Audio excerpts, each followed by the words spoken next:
Claudio, no.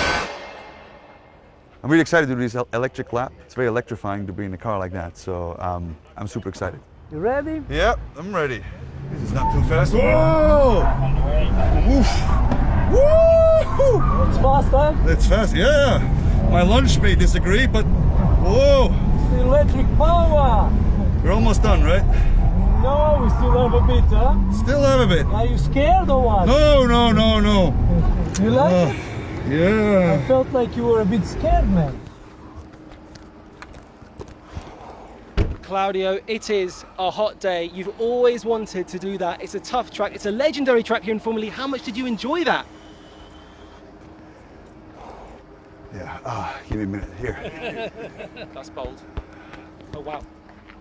What is... Oh, dear. Since you enjoy being dizzy so much, let's start.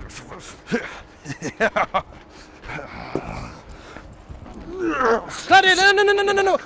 We really like Bruno. We really like the car. Can you put Bruno down, please? All right, you know, I'm really excited for the Formula E race this weekend. So we... Questa molto bella città, Roma.